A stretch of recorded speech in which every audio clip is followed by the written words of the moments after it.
Friends, आज हम लोग सीखेंगे कि माइक्रोसॉफ्ट वर्ड कैसे यूज़ करते हैं।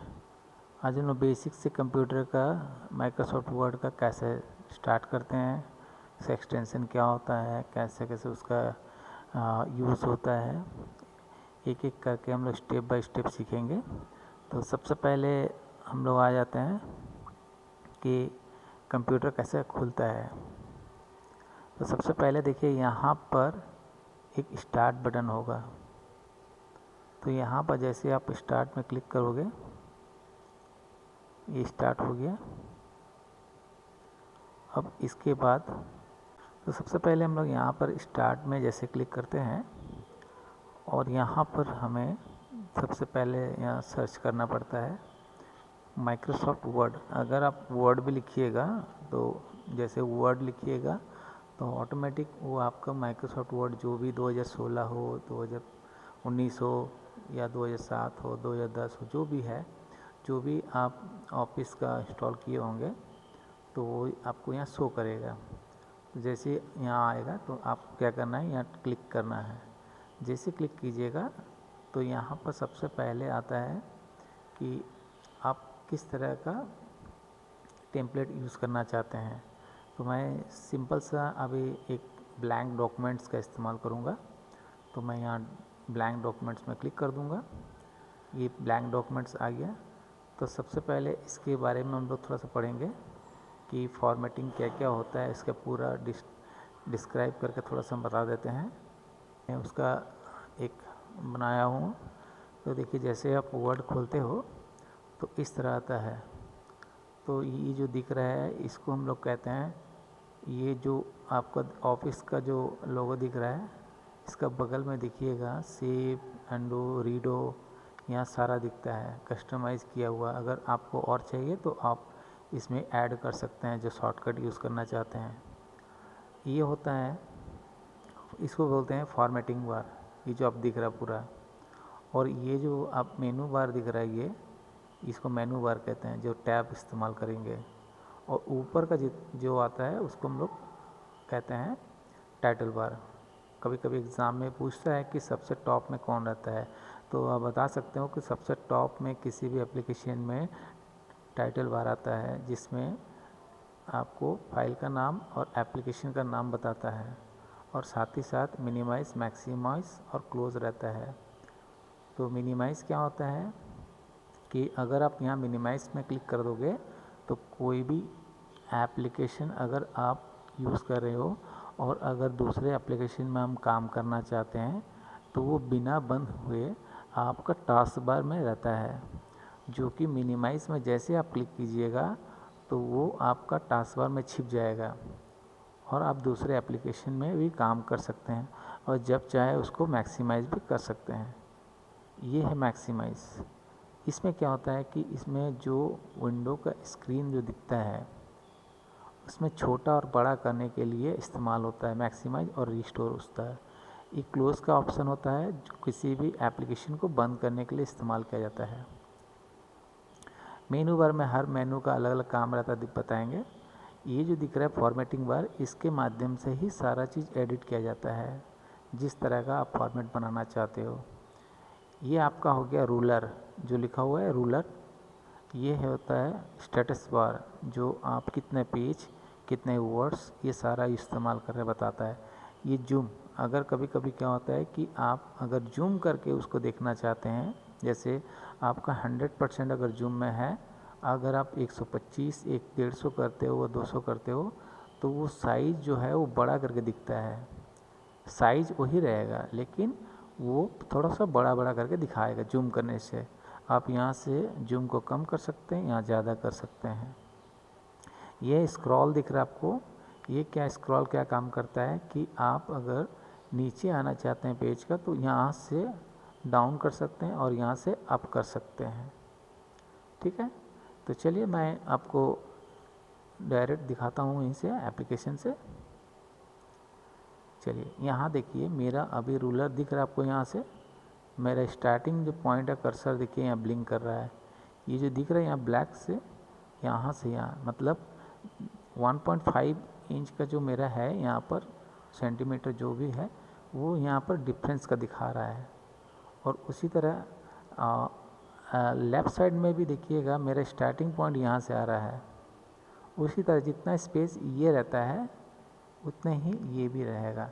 ये जो आप देख रहे हैं, ये जो देख रहे हैं यहाँ से यहाँ तक, तो ये जितना यहाँ से स्पेस है ठीक उसी तरह इधर भी ऐसे रहता है, इतने स्पेस रहता है। मतलब इस स्पेस से आप आगे नहीं जा सकते हैं।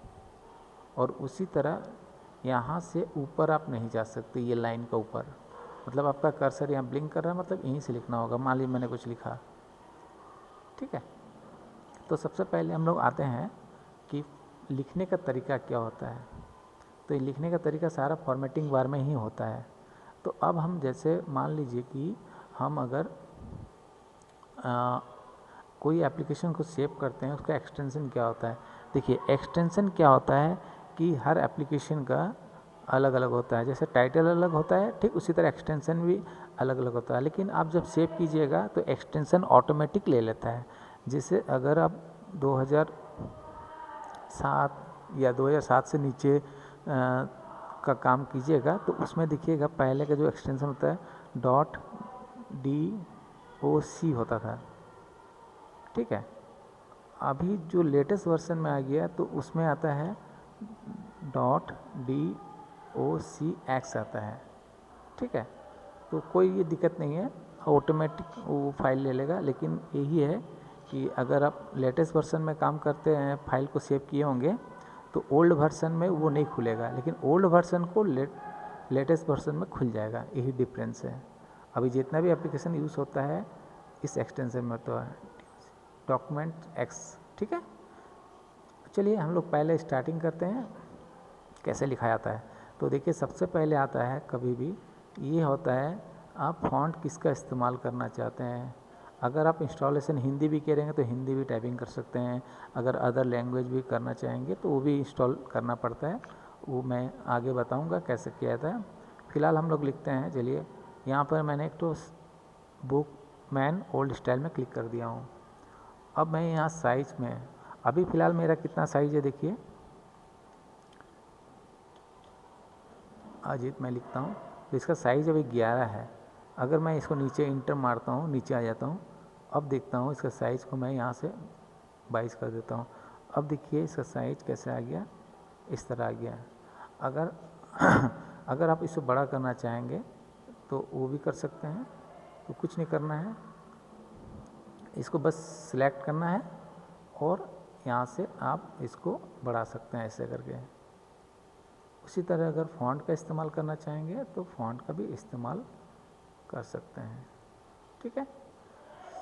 अगर आप इसको छोटा बड़ा यहाँ से भी कर सकते हैं, डिक्रीज़ कर सकते हैं, यहाँ से इंक्रीज़ कर सकते हैं, बड़ा कर सकते हैं। अगर मान लीजिए इसमें और एक ऑप्शन है चेंज केस। इसका इस्तेमाल क्या करते हैं हम लोग कि जब भी आप कोई भी चीज़ लिखे हुए हैं, अगर आपको सारा नहीं सिर्फ पहला अक्षर बड़ा होना चाहिए तो आप उस वर्ड का पहला अक्षर सेंटेंस केस में यूज़ कर सकते हैं ऐसे। और अगर सब स्मॉल में करना चाहते हैं तो लोअर केस होता है। अगर आप कैपिटलाइज ईच वर्ड, इसका मतलब क्या होता है कि जैसे मैंने यहाँ लिखा अजीत शर्मा, मैंने यहाँ शर्मा कर दिया। अब देखिए मैं इसको सिलेक्ट करता हूँ, कर्सर को सिलेक्ट किया और इसको मैं लोअर केस कर दिया। अभी मैं अगर सेंटेंस केस करता हूँ तो सिर्फ उस लाइन का पहला अक्षर ही सिर्फ बड़ा हुआ, बाकी नहीं हुआ। अगर हमको ईच वर्ड, हर वर्ड का पहला अक्षर बड़ा करना है तब आप इसका इस्तेमाल कीजिएगा। कौन सा? Capitalize each word. तो देखिए यहाँ पर पहला अक्षर ई बड़ा हुआ और इधर एस बड़ा हुआ। मतलब हर वर्ड का पहला अक्षर अगर बड़ा करना चाहते हैं तो ईच वर्ड कर दीजिएगा। और टॉगल केस क्या करता है, ये क्या करेगा उल्टा। इसका इस्तेमाल नहीं करते हम लोग ज़्यादातर, ये सब करते नहीं है, लेकिन फिर भी दिया हुआ है। टॉगल केस में देखिए दिखा हुआ है टी छोटा आ जाएगा और सब बड़ा हो जाएगा। आप यहाँ से देख के भी समझ सकते हैं कि क्या कैसे क्या लिखा हुआ कैसे आएगा, ठीक है। मैं अब आता हूँ आगे। ये होता है बोल्ड। अगर आप बोल्ड में क्लिक कीजिएगा तो ये बोल्ड हो जाएगा। अगर आप इस फिर दोबारा यहाँ क्लिक कीजिएगा तो बंद हो जाएगा। जब खुलता है तो देखिएगा यहाँ डार्क करके यहाँ पर देखिए दिया हुआ, डार्क हो गया, इसका मतलब ये अभी आपका ओपन है। अगर इटैलिक करना चाहेंगे तो इटैलिक हो जाएगा, थोड़ा सा तिरछा हो जाएगा। और अंडरलाइन करना चाहेंगे तो यहाँ से अंडरलाइन कीजिएगा। यहाँ से आप इसको अलग अलग स्टाइल से भी अंडरलाइन का इस्तेमाल कर सकते हैं, जैसे आपको इस्तेमाल करना है। ठीक है, ये हो गया। अब दूसरा क्या है कि कभी कभी हम लोग को सेंटर में करना है, तो इसके लिए क्या है कि लेफ़्ट राइट सेंटर, ये लेफ़्ट है, ये सेंटर है और ये राइट है, और ये जस्टिफाई होता है। अलाइनमेंट, कभी कभी क्वेश्चन आता है कि अलाइनमेंट कितने प्रकार का होता है, तो आप बता सकते हैं कि अलाइनमेंट 4 प्रकार का होता है। ठीक है, तो सबसे पहले हम लोग यहाँ सेंटर में क्लिक करेंगे तो ये सेंटर में आ जाएगा। अगर हम इसको लेफ़्ट में करेंगे तो ये लेफ़्ट साइड में चल जाएगा, सॉरी ये राइट साइड में चल जाएगा। लेफ़्ट साइड में करना है तो आपको इस तरह लेफ़्ट साइड में करने कीजिएगा। ठीक है, अगर आप इसका फॉन्ट का कलर चेंज करना चाहेंगे तो यहाँ से देखिए मेरा भी रेड कलर खुला हुआ है, अगर मैं रेड में क्लिक करूँगा तो रेड हो जाएगा। अगर मैं इसको अलग कलर करना चाहता हूँ तो मैं इसको कलर कर सकता हूँ। अगर आपको यहाँ से लगता है कि कोई कलर अच्छा नहीं है तो आप मोर कलर में क्लिक करके अपने से भी उसको कर सकते हो। मैं इसको थोड़ा गाढ़ा करना चाहूँगा तो गाढ़ा भी हो जाएगा, देखिएगा, देखिए तो मेरा कलर ये हो गया। ये हाईलाइट होता है, किसी को हाईलाइट करना चाहेंगे तो इसका भी हाईलाइट करने के लिए ऐसे हाईलाइट करने के लिए होता है। ठीक है, हाईलाइट हो जाएगा। कभी कभी किताबों में हम लोग हाईलाइट करते हैं ना, कोई चीज़ को नोटिस करने के लिए, कुछ पढ़ने का समय हमको याद रहे कि ये क्या है, क्या लिखा हुआ है, हम लोग हाईलाइट कर देते हैं ताकि डिस्प्ले करे अच्छा से तो हमको समझ में आए। तो आप कोई भी चीज़ लिखे रहेंगे अगर डॉक्यूमेंट में, तो अगर हाईलाइट करना चाहें तो इसका इस्तेमाल करना चाहते हैं कीजिएगा। अगर आप नहीं करना चाहते हैं तो नो कलर में क्लिक कर दीजिएगा। ठीक है, अब देखिए मेरा यहाँ पर एक लिखा हुआ है अजित, इसका साइज़ कितना है, 11 है, सारा ऑप्शन बता रहा है। तो मैं अगर इसको भी करना चाहता हूँ तो एक फॉर्मेट पेंटर होता है, तो आपको क्या करना है, बस इसमें क्लिक कर देना है। अभी आपका इस्तेमाल ये वाला हो रहा है, तो आपको फॉर्मेट पेंटर में जैसे क्लिक कीजिएगा और यहाँ रखिए, कर्सर को रखिएगा और ड्रैग कर दीजिएगा, बस ऐसे करके, तो देखिए ये आ गया। ठीक है, अब हो गया, तो इसमें कोई दिक्कत नहीं है। अगर आप चाहते हैं कि मान लीजिए कि बहुत जन ऐसा होता है कि पहले से मालूम होता है कि फ़ॉन्ट ऐसा लेना है, साइज लेना है, 20 का लेना है, मुझे बोल्ड करना है, मुझे अंडरलाइन करना है, मुझे बीच में करना है, तो आप एक साथ भी कर सकते हैं। मैंने कलर भी ले लेता हूँ, कलर भी ले लिया हूँ, तो मैंने सब कुछ ले लिया। अब मैं लिखूँगा यहाँ पर, तो देखो ये आता है। और लिखने के आप पहले भी कर सकते हैं और लिखने के बाद कैसे करेंगे, सिलेक्ट करना है, बस सिंपल सा बात है। यहाँ बोल्ड को हटाना है, अंडरलाइन हटाना है, लेफ़्ट में ले जाना है, साइज को छोटा कर देना है, हमको फॉन्ट चेंज कर देना है, हमको कलर चेंज करना है, तो आप सारा चीज़ कर सकते हैं, या तो लिखने का पहले या लिखने के बाद। अगर लिखने के बाद करना है तो आपको क्या करना होगा, सिलेक्ट करके करना होगा। ठीक है, अब आते हैं हम लोग कोई भी चीज़ को, यहाँ पर फॉर्मेटिंग का कोई दिक्कत नहीं है। अब देखिए आगे, देखिए कभी कभी हम लोग क्या करते हैं कि 3 लाइन मैंने लिखा हूँ और इसका बीच में जो डिफरेंस है, ये जो आप देख रहे हैं, ये दोनों का बीच में डिफरेंस, अगर आप इसको बढ़ाना चाहते हैं तो क्या कीजिएगा, कुछ नहीं करना है, आपको करना है क्या है कि इसको सिलेक्ट करिए। 3 लाइन मैंने लिखा हुआ है, ठीक है, मैं इसको पहले सिलेक्ट कर लेता हूँ। मैं एक फॉन्ट ले लेता हूँ 18 का, सबको रेड कर देता हूँ। चलिए अब देखिए स्पेसिंग होता है, स्पेसिंग, उसका इस्तेमाल करने के लिए आप यहाँ से स्पेस कर सकते हैं, देखिए, ठीक है, इसका भी इस्तेमाल कर सकते हैं। जैसे हम लोग पेज में लिखते हैं, एक लाइन छोड़ के फिर दूसरा लाइन में लिखते हैं, फिर तीसरा लाइन छोड़ के चौथा लिखते हैं, या 2 लाइन छोड़ के फिर लिखते हैं, फिर 2 लाइन छोड़ के लिखते हैं, तो आप उसका जो डिफरेंस करते हैं तो आप यहाँ से स्पेस कर सकते हैं। ठीक है, ये जो होता है टेबल बनाने का काम आता है, तो वो मैं आगे जब बताऊंगा तो उसमें बताऊंगा। अब देखिए इसमें एक और आता है ये टेक्स्ट इफेक्ट का। अगर आप चाहते हैं कि मेरा लिखावट थोड़ा सा अलग आए तो आप इस तरह भी कर सकते हैं। अगर हटाना चाहेंगे तो हटा भी सकते हैं नॉर्मली, ठीक है। अब आते हैं आगे कि कभी भी कोई फाइल को हम लोग सेव करते हैं तो सेव कैसे करेंगे। तो सबसे पहले आपको फाइल में जाना है, यहाँ पर एक ऑप्शन आएगा सेव, बस सेव में क्लिक करना है। और आपको कहाँ सेव करना है, जैसे मान लीजिए कि मैं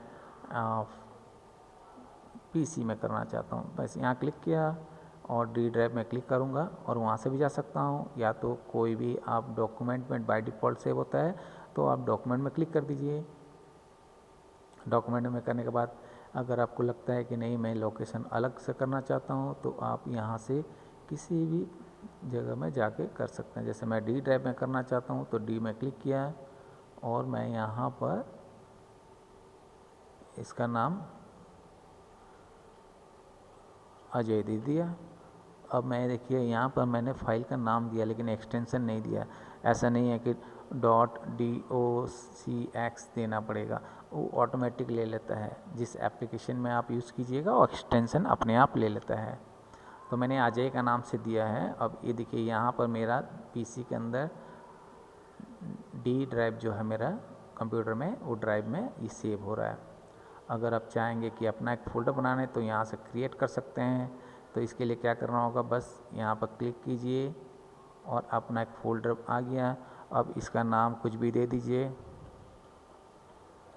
मैंने इसका बोर्ड नाम दे दिया। जब इसको क्लिक करना है और ओपन कर लीजिए मेरा फ़ोल्डर।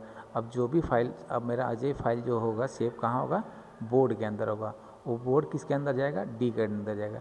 और डी ड्राइव किसके अंदर जा रहा है, माई पीसी, जो दिस पीसी लिखा हुआ ना, ये माई कंप्यूटर जो होता है उसके अंदर जा रहा है, ठीक है। तो मैं इसको सेव कर देता हूँ। अब ये मेरा फाइल सेव हो गया। अब मैं क्या करूँगा, नया फाइल खोलूँगा। तो नया फाइल खोलने के लिए न्यू में क्लिक करेंगे, दोबारा से हमको ब्लैंक डॉक्यूमेंट में क्लिक करना है। तो ये मेरा नया फाइल आ गया। अगर आप किसी फाइल को ओपन करना चाहते हैं जो आपने सेव किया है तो इसके लिए आपको क्या करना होगा, फाइल में जाना होगा, ओपन में क्लिक करना है और आप दिस पीसी में क्लिक कीजिएगा। आपने जो भी फोल्डर बनाया है उसको यहाँ से क्लिक करना है। तो यहाँ से देखिए, अगर आपको नहीं दिख रहा है तो कोई बात नहीं है, आप यहाँ से डॉक्यूमेंट में क्लिक कर दीजिएगा। तो डॉक्यूमेंट में जब क्लिक कर दीजिएगा, ओपन में वो बॉक्स खुल जाएगा। यहाँ पर आप अपना ड्राइव खोज लीजिए, डी ड्राइव, और मैंने किस फोल्डर में रखा था, डी के अंदर बोर्ड है, बोर्ड को भी ओपन कर दिया।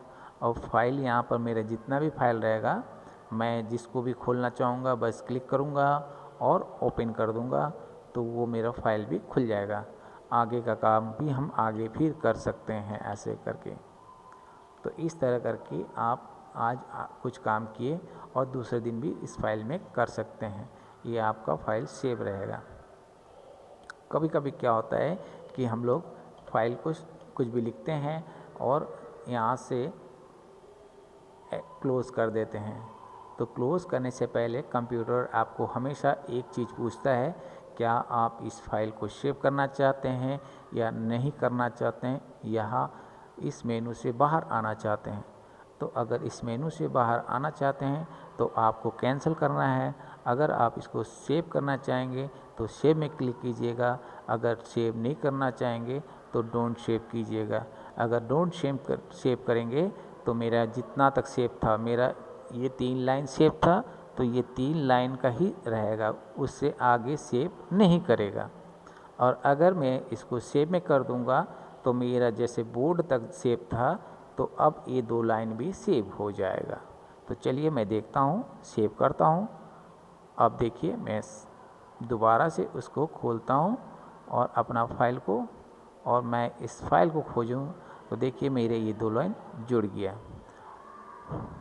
अब मैं इसको डिलीट कर देता हूँ और इसके बाद मैं इसको फिर से क्लोज़ कर देता हूँ। तो देखिए अब मैं इसको डोंट सेव करूँगा, तो डोंट सेव करूँगा फिर भी वो चीज़ आएगा 2 लाइन, क्योंकि मैं इसमें सेव नहीं करना चाहता हूँ। तो मेरा जितना 5 लाइन था तो मेरा 5 दिखना चाहिए। तो देखिए अब मैं इसको खोलूँगा और फिर से तो देखिए मेरा 5 आया। तो इस तरह करके कभी भी आप कुछ भी लिखते हैं तो थोड़ा सा लिखने के बाद ज़रूर उसको सेव कर दीजिएगा। अब जैसे मैं यहाँ पर सेव कर देता हूँ तो सेव हो गया। मैं तीसरा लाइन लिखता हूँ और फाइल में जाता हूँ और इसको सेव कर देता हूँ, तो ये जो अजय नाम का जो फाइल है उसमें ये सेव हो रहा है। ठीक है, आगे इसके बाद मैं नेक्स्ट क्लास में आपको बताऊंगा हर ऑप्शन का कैसे कैसे यूज़ करते हैं। आज फॉर्मेटिंग बार में बता दिया। अब देखिए मैं और एक तो चीज़ बता देता हूँ, इसमें और 2 बताता हूँ। इसमें जैसे मैं 6 लाइन लिखा हूँ, कभी कभी आपको नंबर का इस्तेमाल करना है तो यहाँ पर देखिए नंबरिंग बुलेट होता है, ये बुलेट का इस्तेमाल कर सकते हैं आप। ऐसे आप इसका इस्तेमाल कीजिएगा। अगर नहीं करना है तो नन में क्लिक कीजिएगा।